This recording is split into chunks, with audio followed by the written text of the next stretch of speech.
Hey. I don't usually use that on the deep dive, but I figured I could this Wednesday. Welcome, everybody. Welcome to our weekly deep dive. My name is Nick Griffin. I'm here with Noah Randolph. Hey, how's it going, everyone? I'm the lead pastor. Noah's the teaching pastor here at Wayfarers Christian Church, and this is our weekly deep dive podcast where we go a little bit deeper on some topics that we weren't able to address during the Sunday sermon. We talk about maybe some difficult topics. Today will definitely be an interesting one. Oh, yeah. And in general, we just kind of go into a lot of different things that would just take way too long to try to get it to fit it into a quick Sunday sermon. But before we get started with the topic for today, we've usually been trying to start our podcast episodes with just a little bit of some get to know you questions. We're calling them quirky queries. Sometimes they're a little bit weird. Sometimes they are very unique questions. You got one in mind for us to start us off today? I do. This one should be pretty short. We'll see. We're going to try and make this a little quicker so that we can get down into this topic today, because it is. We got a lot of stuff to cover today. Long stuff on the topic, so this will be a quicker one. What is one philosophy or theology that you have changed your mind on? That's a good one. And you don't have to explain if you don't need, like, if you can find a short way to explain it, I guess. Sure. You can just say, "Oh, I've changed my mind on this." Yeah. No, I've got one. It's maybe somewhat controversial to realize that I've changed my mind on this, but let's just say politically / economically. I used to be just like really, really hardcore libertarian, conservative on a lot of stuff. Yeah. I was just convinced that the free market is like the solution to everything, every issue we've ever had. And I guess I'll go a little bit more specific. Specifically within that realm of like libertarian capitalism, I was a big proponent of trickle-down economics. Okay. So like tax cuts for the wealthy, tax cuts for businesses, and the fact that wealth would eventually make its way to the everyday person, and that was kind of the best way to help the everyday person is tax cuts at the top, and it trickles its way down to everybody. Yeah. And I've just kind of changed my mind on that a little bit for a lot of different reasons. That'll be their own podcast. That's what I was gonna say. It could be its own podcast, but for a lot of different reasons, I'm less convinced of that than I used to be. But that was a hard one because I'm still very like sympathetic. Maybe? Yeah, and I still am hardcore like pro capitalism in a lot of ways. Yeah.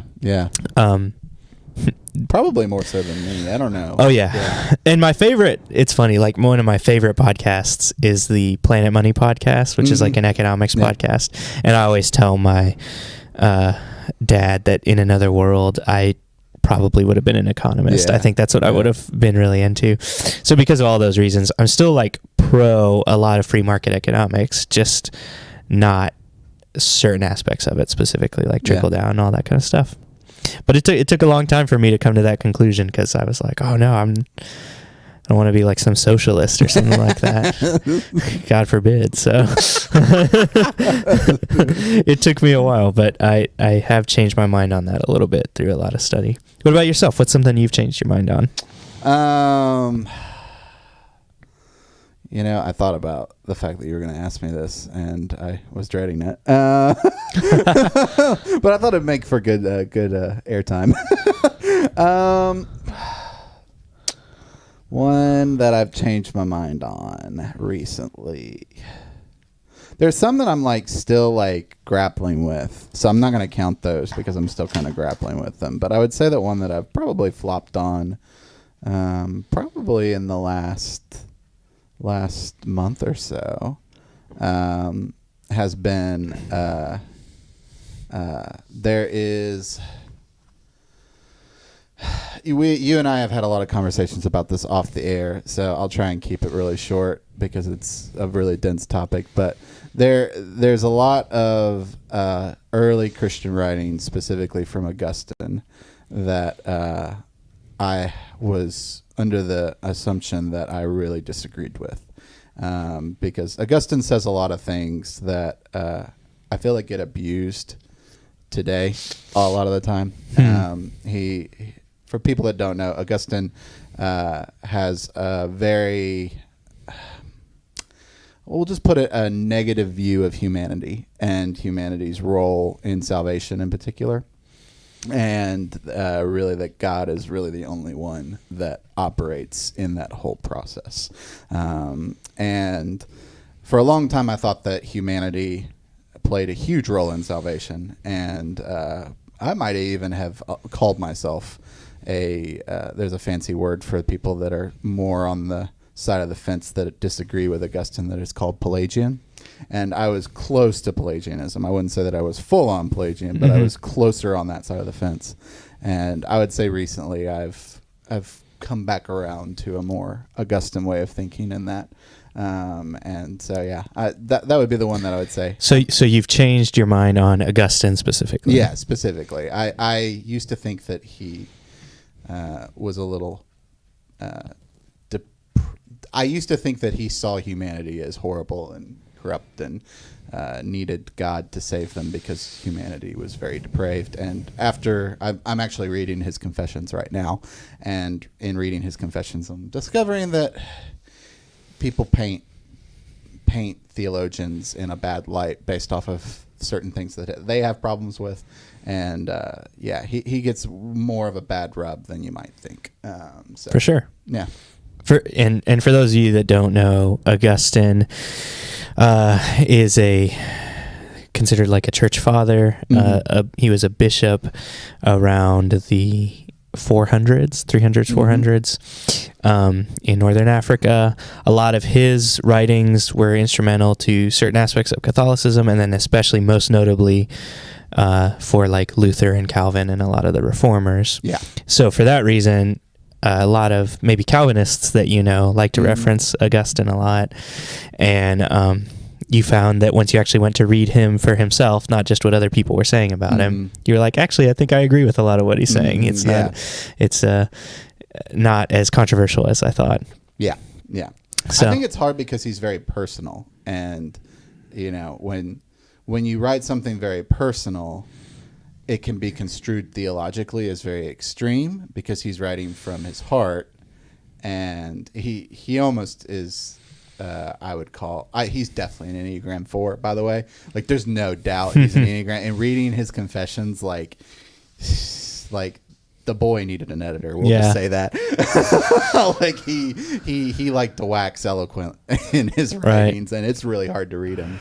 But a lot of times when he waxes eloquently about like humanity and his own sin and how he couldn't overcome it and things like that, you can take all that emotional stuff that he's saying and you can develop this theological view of humanity being really awful and depraved. But I don't think that that's what he was trying to communicate. I think what he was trying to do was communicate that this is how he felt in the moment about his own sin. And I don't think that he was trying to make a theology out of his personal convictions. So, yeah. And you found a lot of value in it the more that you look into it. And I'm only about 50 pages in, so this is recent, but cool. Yeah. Well, that is actually a really, really good question to get us started into our topic today, just because the topic that we're talking about today is one that when I first encountered it, I resisted it pretty heavily, and I was just like, no, there's no way this can be true. There's no way this can be actually what the Bible is teaching. And so it took me a while to really come around to it. I kind of joked about taking a while to come around on certain economics ideas. This, was even harder. It took a while, took a long time to really see it in the scriptures and have it be something that I was able to really understand fully, I think, because it is, I would just say, very different from how it was just kind of my like knee-jerk natural understanding of how the world that the Bible presents had been framed for me whenever I was growing up. And I kind of hinted at it in the sermon, but I wasn't able to go again, this is the deep dive where we can go a little bit deeper.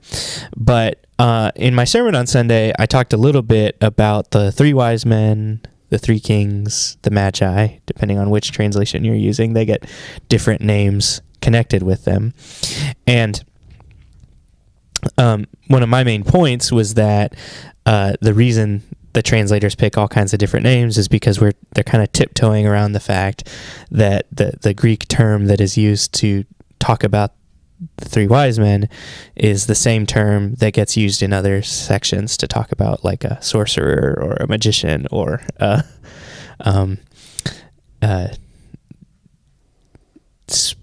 don't even know what another term for it might be, but yeah, sorcerer or magician or something like that. And specifically, Matthew makes a big point about the fact that they are Gentile sorcerers. Yeah. So they are coming from other lands, other parts of the world. We don't know exactly where. It says they're from the east, which some people think may mean Persia. It might mean Babylon. It might mean somewhere from the east. And the fact that they kind of come from those other kingdoms and from specifically these enemies of the people of Israel is a really interesting point for Matthew as he's kind of explaining the gospel story and explaining the fact that these Gentile sorcerers are some of the first ones to acknowledge who Jesus is and what Jesus is about. But one of the points that I just kind of briefly brought up that we wanted to go into a little bit deeper today is that the Bible really does, and I'm convinced of this, give room for a lot of supernatural and magical experiences and things that exist even apart from just the supernatural miracles of God himself. And whether it's, I use the example of the magicians in the story when Moses is talking to Pharaoh. You know, they perform their own magical deeds. And really, if you start to read through the whole Bible, there's just all kinds of examples of lots of other supernatural things from other entities and other powers that exist in the world.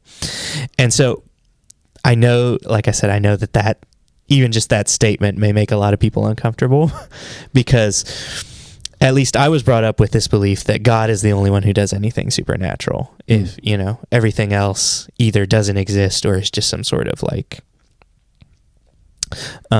trick Were you that brought people up are with playing the on. concept of angels and demons, or was that never talked about? Well, I definitely was brought up in a church that just kind of didn't talk about those things in general. Yeah. Mm-hmm. And so, supernatural was connected with God, but any other spiritual forces was not really a thing specifically. But like I said, the more I look into it, there just is a spiritual realm that is mentioned, obviously, throughout the whole of the Bible. Mm-hmm. And there are a lot of spiritual / supernatural powers associated with that realm. But because we know that's controversial, we wanted to take a little bit of time to just make a biblical case for that so that, maybe you can follow along with us and don't react to it as immediately negatively as I feel like some of you might, just because I did. I know, I was one of those people that was like, no, there's no way that can't be true. Yeah. So we just kind of wanted to make a biblical case for it. So Noah, you've got a whole bunch of passages you pulled up that we're going to look through that kind of show us a little. We're trying to build this world. We're trying to help us understand what the world of the Bible actually is like, including this spiritual realm and these other spiritual supernatural forces that exist in the world. So you've got a few verses you were going to look through. I do want to say at the beginning here too, both of us were first introduced to a lot of these topics listening to another podcast, which we reference all the time in sermons and everything, called The Bible Project. They have YouTube videos, and they have a whole podcast series called Spiritual Beings, the Spiritual Beings series, that talks about a lot of this. Technically, it's the God series. The God series. Yeah. And there's a section in it where they it's like talk the about first 3 episodes in the God series. Okay. The first 3 episodes of the God series is where they talk about I'll put a link a lot of this. After everything goes live, I'll put a link for those episodes so that anyone can check those out. So. Yeah. So this is the deep dive. If you want to go even deeper on the deep dive, each one of those is like an hour long. You can take a few hours to really go really, really deep. But we wanted to just kind of hit on the high level. Here's a few of our some of the verses that really helped change our view of the world. And I think by getting this better view of the biblical world, it helps us to understand the biblical story even better and understand characters in the biblical story like the Magi specifically. After having gone through this re-understanding of the world, when I went back and read this story of the Magi, placing them in this biblical world with spiritual powers really helped open up a lot of things for me that I had not noticed before necessarily.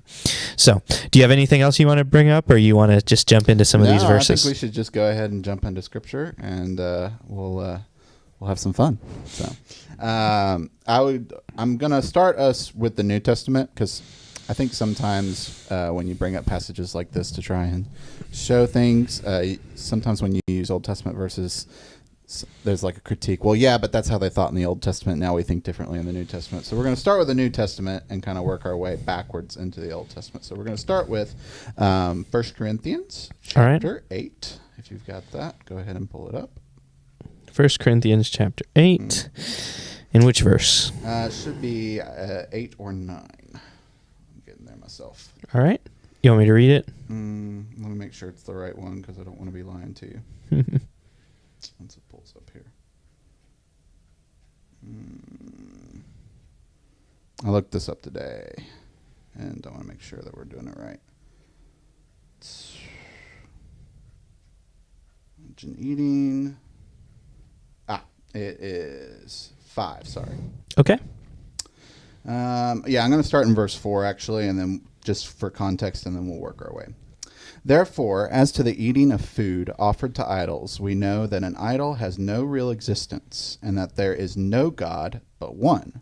For although there may be so-called gods in heaven or on earth, as indeed there are many gods and many lords, yet for us there is one God, the Father, for whom we are all things, for whom we exist, and one Lord, Jesus Christ, through whom are all things and through whom we exist.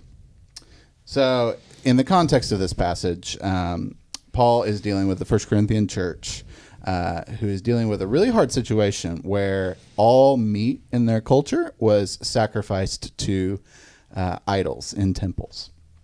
And in this culture, they have the question given to Paul, the Corinthians have this question given to Paul, should we eat meat that's being sacrificed to idols? And this passage is Paul's response to the Corinthians, telling them how to handle this situation. And as you can see here, he tells them in verse 4, therefore, as to eating of food offered to idols, we know that no idol has real existence. So he says, idols themselves, the physical wood and gold that is actually there in front in the temple, that's not really a god, right? The physical creation of the gold and the wood is not really a god. But then he has verse 5, which he says, for although there may be so-called gods in heaven or on earth, and actually the Greek word for so-called here is, I think, better translated. The Bible Project goes into this. They think it's better translated as spoken aloud. It's a literal word that means like spoken. So don't think so-called in the sense of not real. Think of so-called in the sense of like spoken. It's called. That's what they're named. Yeah, that's what they're named. They're named this. So for although there may be spoken aloud gods in heaven or on earth, as indeed there are many gods and lords. And that little phrase there is the one that I want to focus on, right?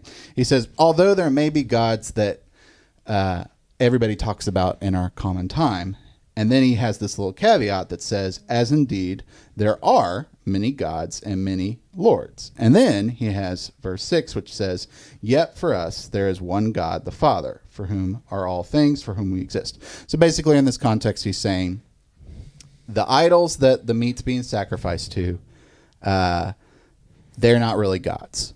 But gods do exist. And I'm not making that up. You can read it right here in this verse, right? Gods, he says in verse 5, as indeed there are many gods and many lords. And that might be something that you haven't seen in the Bible before. The Bible actually affirms that gods exist. And you will find a lot in different passages in the Old Testament that this theme actually works its way through. Now, you might be asking the question, well, like, do they have power? What's going on here? And that's really what the Old Testament's going to answer, right? But I did want to kind of just lay the ground first here. This isn't necessarily too far out of left field, because we see right here Paul is saying that he sees gods and lords do exist, okay? Right. So, and just to kind of summarize too, I think the reason that may be so difficult for a lot of us to believe is because, you know, when I was in school, I took a class that went through all of the world religions, and they had categories for all of the world religions. And the category that Christianity was in was the category they call monotheism. Yeah. Which means one, monotheism, which means God. And so they, like, Christianity, Islam, and Judaism were all three in this category of monotheism. And the way my textbook explained it, which is I think the way all of us grew up understanding it, is monotheism means there's only one God, no other gods exist, you know? And that's how my textbook explained it, that there is only one God, the other gods don't exist. But I think the Apostle Paul in this passage is helping us to understand the type of monotheism that is actually the biblical one, not the one that's in like that textbook that I read in school, is one that acknowledges there are other gods and other lords. There's other spiritual beings that exist in the world. But for us, there is only one God. And like you said, a lot of the Old Testament is fleshing out exactly what that means. That for us, there is only one God. Yes. What is meant by that phrase? So I'll go ahead and take us to Psalm 97, which is a beautiful psalm. And there's a passage at the end where in verse 9 he says, "For you, O Lord, are most high over all the earth. You are exalted far above all gods." And this passage shows us that the psalmist... that's in verse 9. Yeah, in verse 9, yes. This passage shows us that the psalmist is exalting God above all the rest of the gods in this in the world that he is worshiping God in. And this isn't... I use this verse a lot of times to say, like, if gods didn't exist, then this would be the same thing as him saying, "Oh God, you are exalted above all unicorns," right? Because, and what would that mean? That would mean nothing, right? If you're exalting someone above all non-existent entities, then that doesn't mean anything. But if there actually is something to God's existing, then him exalting God above all gods actually does mean something. So this is just another passage that you can see where the psalmist does have this category where gods do exist, and he's exalting God above these. Now, of course, the question you're probably asking is, well, what are these gods, right? And you will see a lot of the time, and I can't show you this as much with our English translations, but I'll kind of walk you through what we mean by God, because what the Bible Project talks a lot about is the fact that the word for God in English is very unhelpful.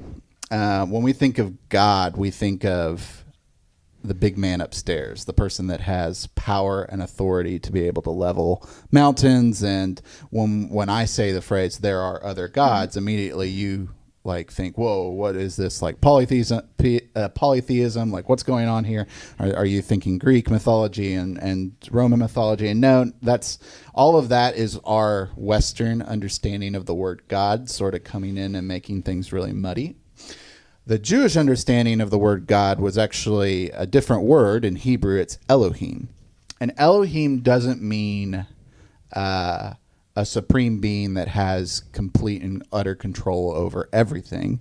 Elohim, actually, I think the Bible Project says this. They think it's best translated as spiritual beings, right? A spiritual being that exists only in the unseen world is what I'm going to say. And a lot of the time, you'll see Elohim being referred to in the Old Testament and New Testament for angels. You'll see them be referred to for demons. And there's one instance, actually two instances, where Elohim is referred to for dead spirits. The instance I'll give you for that one is actually in Samuel, where Saul goes to raise Samuel up and to ask him if he's going to win a battle. He goes to the witch of Endor, and the witch tries to conjure up a dead Samuel, and she does. And when Samuel is raised, she is surprised that she's actually able to do this and says, "Behold an Elohim," behold a God, if you were to translate that how Elohim is normally translated in our Bible. And so there are a lot of times that this word Elohim falls into a category that we're not familiar with, I guess, in English, right? So maybe it's more helpful for you to think of getting rid of the word God altogether and saying that there are other spiritual beings in the universe, essentially. And so this is particularly helpful, again, because like you said, the English word God has a lot of connotations that come with it. And so this is one of those situations where it is helpful to go back to the original language that these passages were written in, which in this case is Hebrew. Look at what the original Hebrew word is, which is Elohim, and see the way that it's used in lots of different situations. Because lots of times I found when I first say this to other people, when I say, well, the Bible says that there are other gods, they'll say, no, it doesn't. And I'll be like, well, it says there's these other spiritual beings. They'll be like, no, it doesn't. And I'll be like, well, what about like angels or demons? And then they'll be like, oh yeah, well, those exist. By calling it a different name, maybe angels or demons, people are like, oh yeah, no, that's fine. I'm much more comfortable with it if you call them angels or demons. The difficulty is that in the Hebrew especially, that Elohim word is used for all of these different spiritual beings. Yeah. And the controversial thing is that Elohim is also the word used for God himself, for Yahweh God. And in fact, correct me if I'm wrong, but the very first words of the Bible in those first verses of Genesis, yes, that's where I was going to go next. Use Elohim. Yeah. So let's do that. Let's go there. So let's go ahead and pull up Genesis 1:1. And I'm actually going to read this first sentence in the Hebrew. The first sentence is Bereshit bara Elohim 8 Hashemayim va'et haaretz. And basically that first sentence is, in the beginning, God created the heavens and the earth. And you notice that Elohim is used in that first sentence. So, knowing what we now know about the word Elohim doesn't just mean God in the title sense, right, that we tend to think of when we hear the term God, capital G.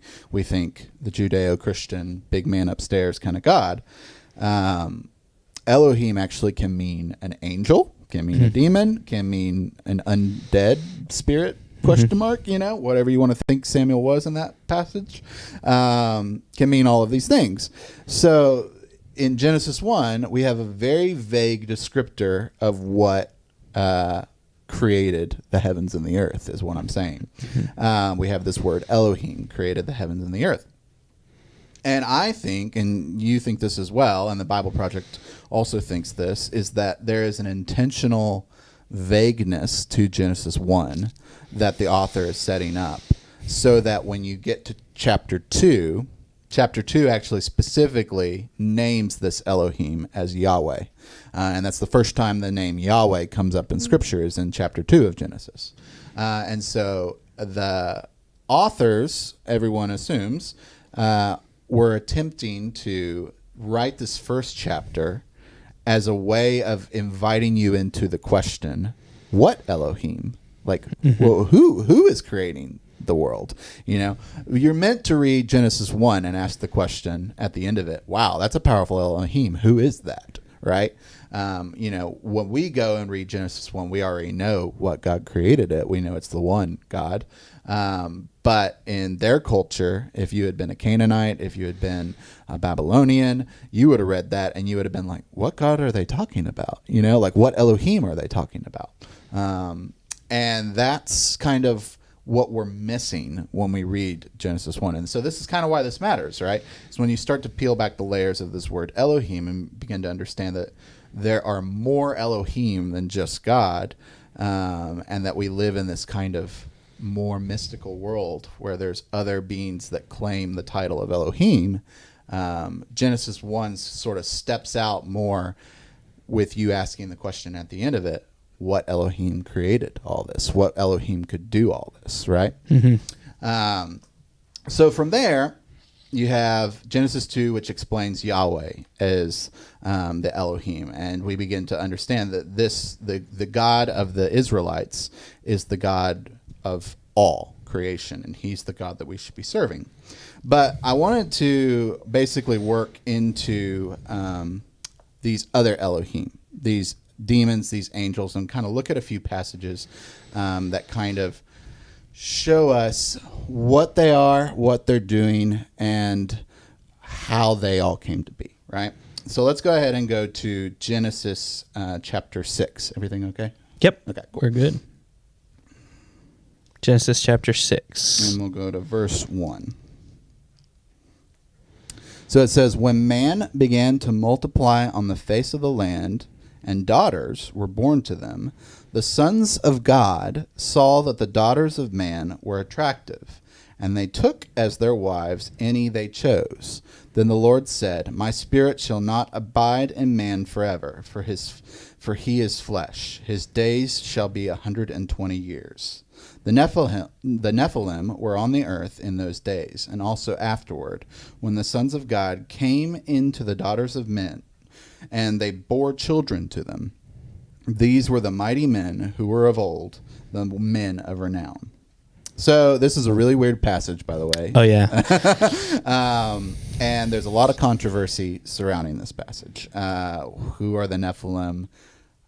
How did this happen? What's going on? What does it mean by heroes of old? What does it mean by heroes of old? Yeah, all Yes. that kind of stuff. But we know from many passages, this isn't the only passage where the term sons of God comes up. And I'll show you a couple other passages. And that's that word Elohim, right?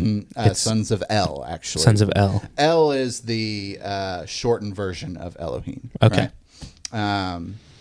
And sometimes it's Eloi. Eloi is another shortened, if you see that in Hebrew. But the sons of God is often used in Scripture to refer to these other angelic, demonic Elohim, essentially, these other spiritual beings.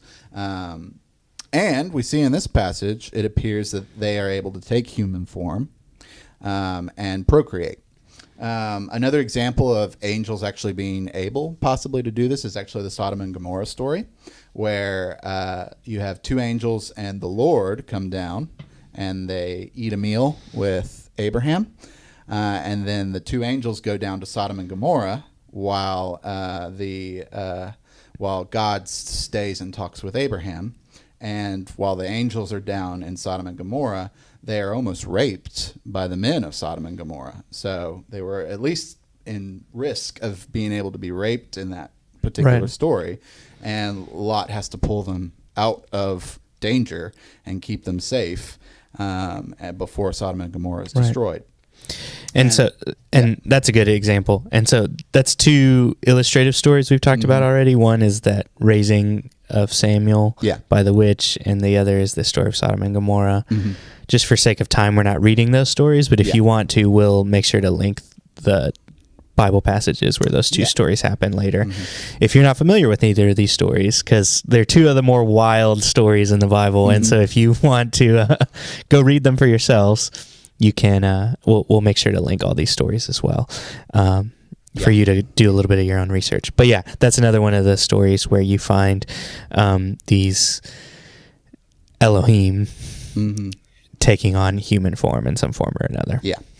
And so they obviously can do this. Right. And they have children that are these mighty men, the Nephilim.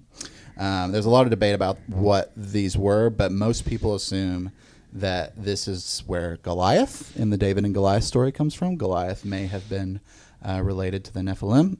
A lot of the stories in Exodus, there are a couple of giants that are mentioned in the Exodus story. Specifically, one is King Og that has 6 fingers and 6 toes. That's a very odd story. But the Israelites, in trying to get into in fleeing out of Egypt after the whole Egyptian story in Exodus, they fight King Og and they kill him, and his bed apparently was so big that they created a museum and put his bed in their museum because it was so big. It's kind of proof of him being that. So I'll reference that story in the show notes as well. I've got a lot of work to do. But yeah, so there's a lot of times where these giants also come up from this. And so recognize this is in our Bible, right? And it might be uncomfortable for some more materialist-leaning people, but it's definitely a part of our Bible, is that there are these sons of God that exist that can procreate, apparently, and create these giants, right? So we're going to skip through to Deuteronomy now, and we're going to go to Deuteronomy chapter 32, because this is where the sons of God come back up again. All right. Deuteronomy chapter 32.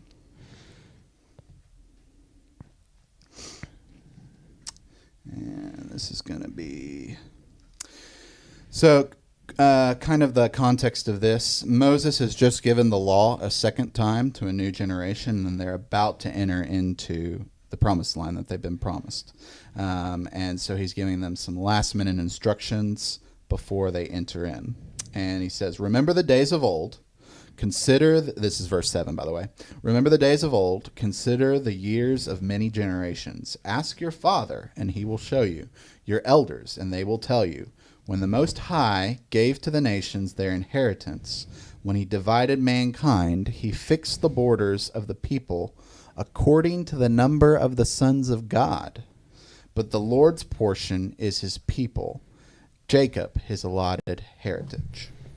So, essentially what he's saying is the Most High at some point divided all of mankind into nations.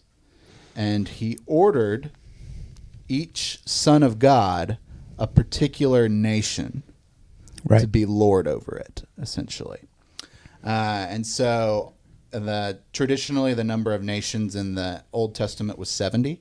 And so there's this idea of there being 70 nations in the world. And so it's assumed that there were these 70 sons of God that ruled over all of these different nations. But you notice here at the last part, he says, but the Lord's portion is his people. So Yahweh is God over Israel, right? He selected Israel for himself and elected Israel for himself. But all the other nations around them, the Canaanites, the Babylonians, all these other different nations, they all have their own son of God that rules over their area, essentially. And so bear in mind 70 is kind of a flux number. It's more of a symbolic number, so we don't know if it was actually 70, but the idea is that 70 is the number of Gentiles. It's a number that represents Gentile nations. You'll see this a lot even in the New Testament. And so we're led to assume that all of these Gentile nations have their own Lord or God, if you want to use that word, over them, right? So, having that in mind, comes, okay, so God has set up all of these nations with this God at the front, this Lord, what went wrong, right? Because it assumes that all of these gods like serve God, right? Like, how did this go bad? Well, that's the passage I just read you in the Genesis 6, right, where they take daughters and procreate with them. That passage seems to be the moment where these sons of God rebel against God, and they attempt to do things their own way. If you look at the way that passage lays itself out, it's very much like Genesis 3, in that when Eve looks at the fruit, she sees it and takes because it's beautiful. In that same passage in Genesis 6, it says, the sons of God looked and beheld the daughters of men, and behold, they were beautiful, and then they took for themselves. So it's the same verbs, the same language of the fall in Genesis 3 is also in Genesis 6. So we think, as best as scholars can understand at least, we think that Genesis 6 is showing us that this is the moment that these sons of God rebelled.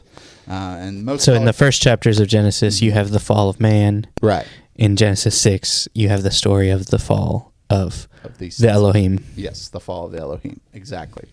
Yeah. So from this point forward, you now have good and you have bad Elohim. And so I'm going to take you to a weird one now to kind of show how nations can also represent these Elohim. So we're going to go to Ezekiel chapter 28. All right. You're getting a lot of Bible flipping here. Oh yeah, it's a Bible drill. We're just pulling it up on my phone. Right. It's just a matter of typing it in. If I actually had to flip through a book, you'd hear a lot of rustling. All right, so we're going to go to verse 11. A lament over the king of Tyre. So Ezekiel is a lot of prophecies against specific nations, and what I'm dropping you into is a prophecy specifically against the nation of Tyre, which is a northern nation just above Jerusalem in that area. They're separate from the Israelites. They're their own nation, and they're a Gentile nation. So in verse 11, he says, "Moreover, the word of the Lord came to me, Son of man, raise a lamentation over the king of Tyre, and say to him, Thus says the Lord God, you are the signet of perfection, full of wisdom and perfect in beauty. You were in Eden, the garden of Eden. Every precious stone was your covering.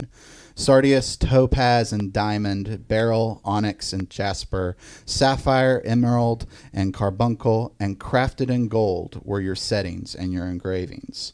On the day you were created, they were prepared. You were anointed guardian cherub. A cherub, by the way, is an angel, if anyone didn't know. I placed you. You were on the holy mountain of God. In the midst of the stones of fire you walked. You were blameless in your ways from the day you were created till unrighteousness was found in you. In the abundance of your trade you were filled with violence in your midst, and you sinned. So I cast you as a profane thing from the mountain of God, and I destroyed you, O guardian cherub, from the midst of the stones of fire. Your heart was proud because of your beauty. You corrupted your wisdom for the sake of your splendor. I cast you to the ground. I exposed you before kings to feast their eyes on you. But the multitude of your iniquities and the unrighteousness of your trade, you profaned your sanctuaries. So I brought fire out from your midst. It consumed you, and I turned you to ashes on the earth in the sight of all who saw you. All who know you among the peoples are appalled at you. You have come to a dreadful end and shall be no more." So you can see here that he's talking to the king of Tyre, but he's also has all this imagery of him being an angel. He's being cast down from a mountain, the holy mountain. He's being like formed in this like throne room where God is. And you're like, what's going on here? And what we see is we're seeing that God is not just looking at the king of Tyre, but he's also looking past the king of Tyre to this son of God that's also his ruler of Tyre underneath, right? And that's why you're getting all this imagery of a guardian cherub, a guardian angel, sort of being lord over Tyre and also being cast down along with the king of Tyre. Another reference where this happens is actually in Isaiah chapter 14, where Babylon is referenced as a morning star that's cast down and thrown and exiled. And so many times in Scripture you will see in the prophetic books where a nation doesn't just take on the physical king and its people, but also has this deeper spiritual relationship with its Son of God that's also the ruler over its kingdom. Does that make sense? You follow? Yeah. Me? Yeah.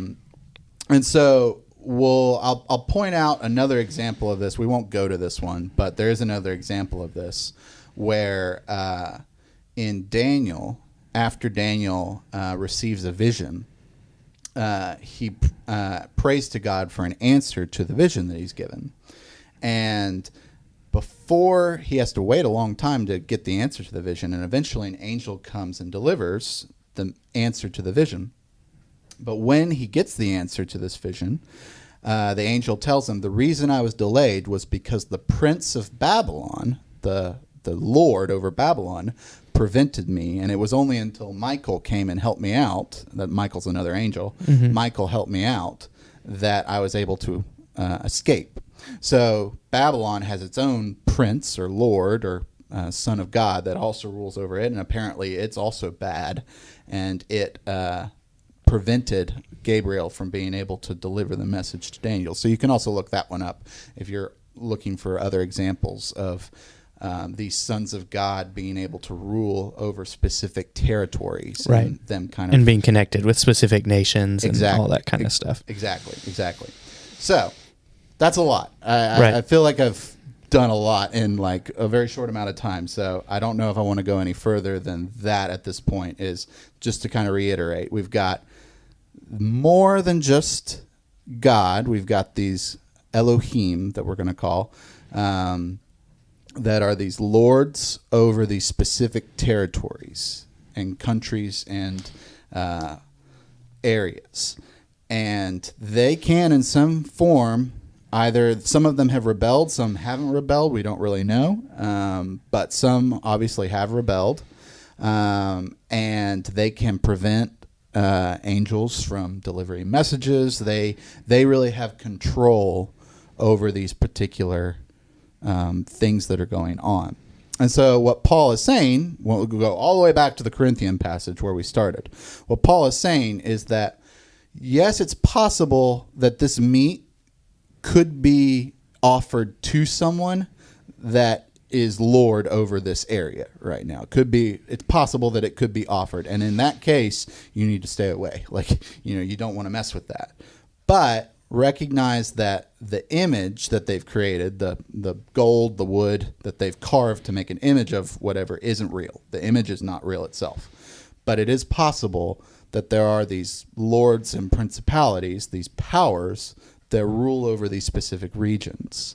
And we do need to be mindful and careful of those. And I think that was kind of your point in the sermon, was you were calling out the fact that there is a worry and a fear that we are under a rule of these dark forces. However, and this is the cool bit, is I actually think that this power and this rule was shattered at the cross. Yeah. And so to kind of really drive that point home, there's both an Old Testament passage and a New Testament one that I wanted to reference. First one is Psalm 82.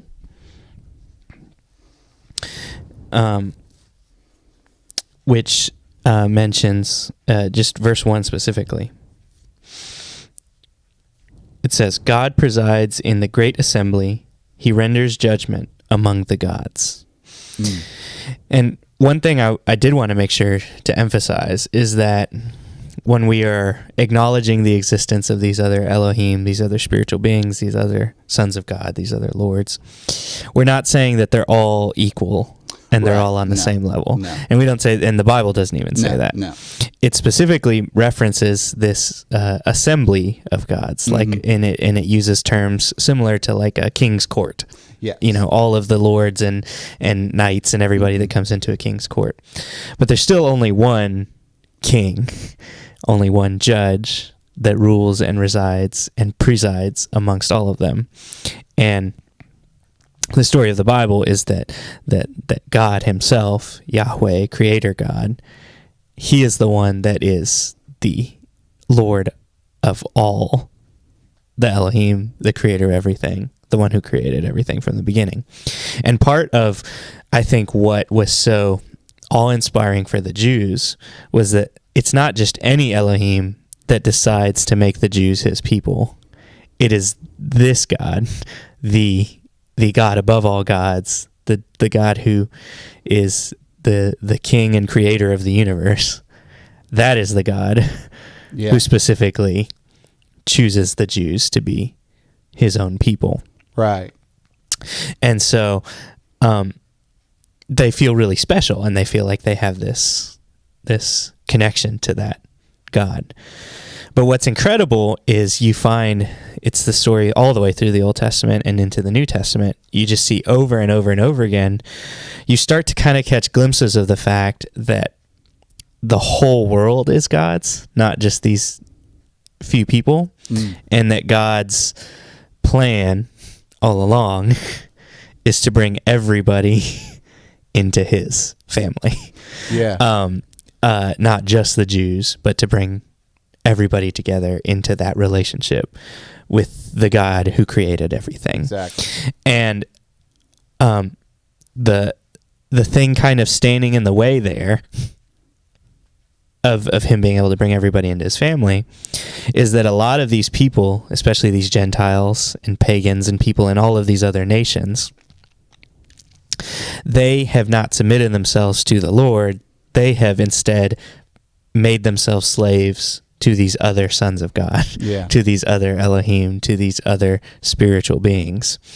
And because of that, they're sort of under the thumb, under the power, under the oppression of a lot of these other spiritual beings. Mm-hmm. So something needs to be done about that. And that is the kind of cool thing about when you start to really study what happens at the crucifixion, is that you find that in the crucifixion, God triumphs over all of these other principalities and powers, which is the word that the Apostle Paul uses. And I want to read again the verse that I mentioned in my sermon, which I think really brings a lot of this together, which is in Colossians, where I think the Apostle Paul lays out his view of the gospel, and he starts it by saying the individual, we need to be freed from our sins aspect of the gospel, which we've all heard before. He says, when you were dead in your sins, in the uncircumcision of your flesh, God made you alive with Christ. He forgave us all our sins, having canceled the charge of legal indebtedness, which stood against us and condemned us. He's taken it away, nailing it to the cross. So we're like, yeah, that's the gospel. I've heard that before. He's taken away our sins, nailed them to the cross. But there's the second part that the Apostle Paul mentions that is just as much a part of the gospel for him. And it's in the same sentence, it's just continuing the same sentence. By doing that, by nailing those sins to the cross, he says he has having disarmed the powers and authorities, he made a public spectacle of them, triumphing over them by the cross. And so through the crucifixion, God accomplishes his freeing of his people, and of many of these people from the spiritual powers and forces that are seemingly in charge, And so the whole reason I wanted to bring that up in the sermon, and I wanted to look into this a little bit, is just one, because I think sometimes we have a tendency to only focus on that first part of that Colossians passage. We focus on kind of that first half of the gospel, which is just we're sinners. We need to, we are guilty of sin. We need to have someone do something about that sin. And so when we preach about the cross, when we preach about those things, we just focus on those aspects. Yeah. And those aspects are true very much in the Bible. But I would challenge you, when you go back and you read Paul and a lot of these other biblical writers and you read what they say happened at the cross and what they say happened in the gospel, the good news of the gospel, I think you'd be surprised how much over and over and over again they mention the fact that the triumph over these other spiritual forces is a major aspect of what also happened at the crucifixion. Yeah. And the reason I think that's helpful for us is because I think when we focus too much on just the like individual responsibility thing, we don't acknowledge the fact that a lot of people, whether in the world or people just who are not Christians, we kind of make it sound like they are just completely free to choose whatever and they just happen to not choose God. And we don't acknowledge that there's very real, powerful spiritual forces out there that are at work enslaving those people. And when you have those powerful forces, you need a greater, more powerful force to free them from a lot of those bondages and oppressions of these other spiritual beings. And the crucifixion is the way that God does a lot of that. What I would encourage you, if you, again, want to do some further research and figure out exactly how God does that, there's a lot of really cool theological, what they call atonement theories, which is just these general explanations of how God did what he did at the cross. And this one that I'm talking about is really closely connected with a atonement theory called the Christus Victor theory. So if you just Google Christus Victor, you'll be able to find a description of a lot of that and some Bible passages that will lead you to exactly how on the cross God triumphed over a lot of these other powers that keep people enslaved. And a recommendation of a book that's been recommended by a million people that I really respect, that kind of goes into a lot of all of these different atonement things and explaining the cross, is a book called The Mosaic of Atonement, which follows a lot of the major theological atonement theories that have been laid out in the history of Christianity, and helps to show how they kind of all come together and all show us a different angle of exactly what God accomplished on the cross. But at least one of those things, and an important thing he accomplished, was a decisive victory over a lot of these other spiritual beings and spiritual forces, which do exist. Yep. And that's the thing that is controversial and somewhat difficult to understand. So we knew that this was possibly going to be like a 2-part episode, because I want to really, really explain this a little bit more, especially for those of you that may be more just like skeptical of the existence of anything spiritual, you know? Yeah. I think a lot of people are just like, I don't know.